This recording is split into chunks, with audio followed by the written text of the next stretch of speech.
Y'all, I have a wild educational journey.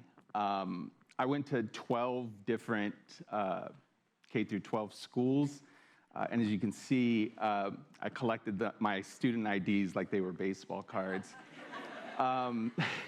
People often ask, was your family in the military? And I tell them no, but they did cross a militarized border to come here, right? And so people will ask why.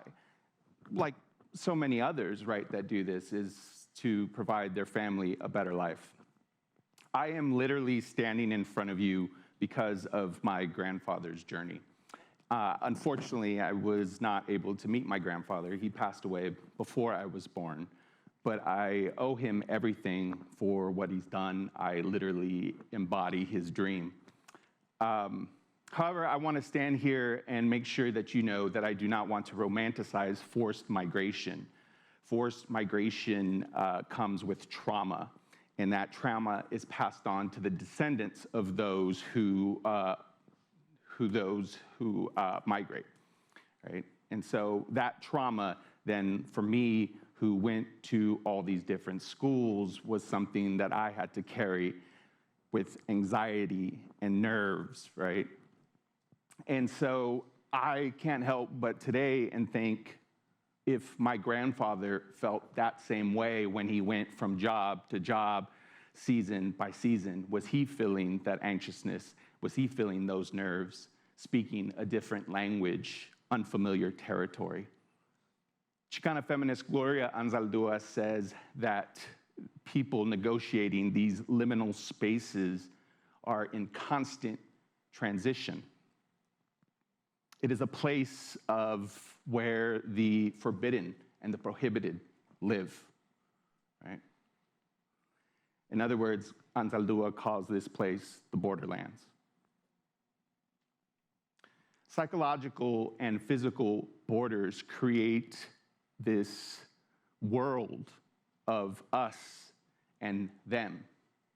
It's a colonial mindset that perpetuates this binary way of understanding the world: black, white, right, wrong, win, lose. I can't tell you how many times I felt like a loser when I was going through all these different schools, struggling, trying my best to get to grade, to grade, to grade.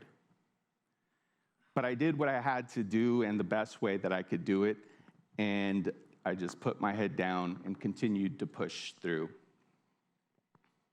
And in thinking about that journey in the way that I went through, I can't help but also think about the journey of my grandfather and the way that he went through these systems, right?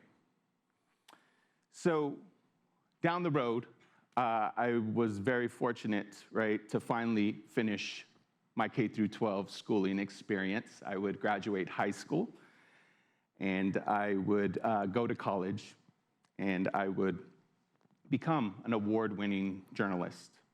However, I would find myself back into the belly of the beast because teaching is something that's really near and dear to me. And I would go back and get my doctorate. And so the classroom is a very special place. It is a sacred space. It's where we transcend borders. It's where we foster critical consciousness. It's where we see students. It's where we listen to students. It's a place where when people ask me, how many schools did you go to? And I could tell them a deeper reason why. Right?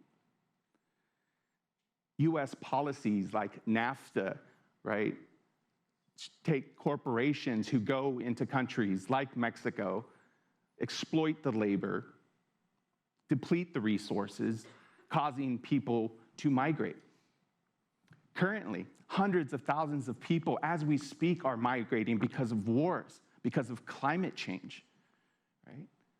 The classroom is a very special place where so much can happen and we can do so much. our students contribute so much to the curriculums that we're in these classrooms. They bring their lived experiences that shape the theories and the concepts that we're talking about. Right? If we center our students, we then center the communities that they're coming from.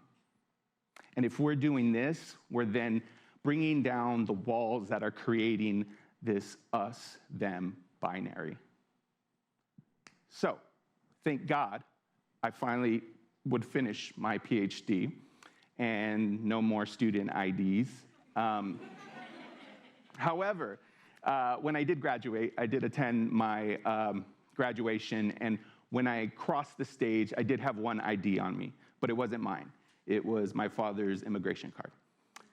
And I carried it as a symbolic gesture of his journey, his resistance and resilience, and his determination for a better life. Thank you.